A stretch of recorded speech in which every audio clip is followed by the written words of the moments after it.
Hi everybody, it's Exodus and today we're going to review the Head Extreme MP. Let's go.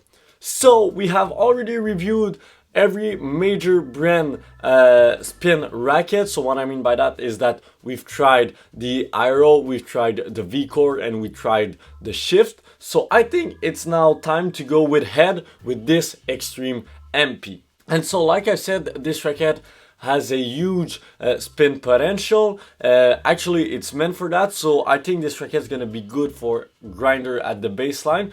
But, we'll see if this racket has the touch, at the net and all that stuff. Or is it just a powerful racket that is putting a lot of spin to the ball. So yeah, pretty excited to try this racket. What I'm expecting from this racket is an easy racket. I feel like this racket can be put into a lot of people's hand and people are gonna be happy to play with it. So I'm looking out for fun with this racket. This racket is a 500 CPI, but I'm expecting a bit more power than this. I think that Head put 500 because this racket puts so much spin that it has a bit more control. It's the way that this racket is achieving control. So yeah, the CPI is kind of a weird thing. So yeah, let's just see by going on the court. But just before we go on the court and I'm giving the final score, we have to go with the specs. So this is a 100 square inch head size racket with a 300 gram unstrung weight, and you have a 16 by 19 string pattern. The grommets there are made to put a lot of spin. And what is kind of weird is that it's written on the racket like sound grommet. And I get it, like every racket with the Auxetic technology are making a lot of sounds when you're hitting with it, especially indoor. And so I'm expecting a lot of sound from this racket. Just before we go on the court, let's talk about the cosmetic. I'm not a big fan of the cosmetic. I don't like those colors. I was really a fan of the night version of the Graphene 360 Plus version. But yeah, I don't really like this army color with the yellow and all that stuff, but it doesn't really matter. The only thing that matters is if this racket is good or not. So let's go on the court. Alright, with the Head Extreme MP on the court, the first thing that I felt was the spin of the racket. So yes, you feel like it's a powerful racket, that's for sure. But at the same time, you have so much spin that you feel like the ball is going to always land in. So you can pretty much accelerate the way that you want and the ball is going to land in.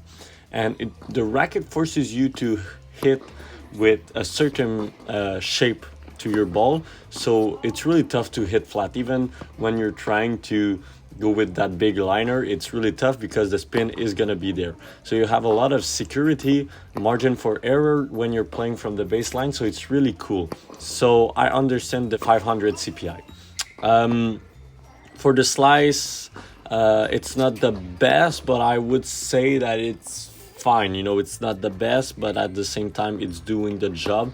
That's pretty much what I was expecting from a spin-oriented racket. Like you feel like it's for a player that really wants to grind with that top spin. If you want to go to the net, if you want to do other things, it's a bit tougher. On the serve, pretty good, for flat serve, for kick and for slice, it's fine, but you feel like the racket string is a bit working in a way that I feel is a bit forced. What I mean by that is I feel like it's not really natural. At the volley, like I said, you lack a bit of stability, so not the best racket for the net. But if you're a grinder from the baseline, definitely it's the racket that you need. But yeah, like a bit of stability. I like the Auxetic technology for the feeling. So I really enjoyed the Head Extreme MP because it has a lot of power, but the spin factor is crazy. Like even at mini tennis half court warm up, you can feel like this racket puts so much spin. The rotation of the ball was crazy, even on my backhand that is normally a bit flat. So yeah, it was just crazy, and you feel like you can accelerate the ball as much as you want and it would spin.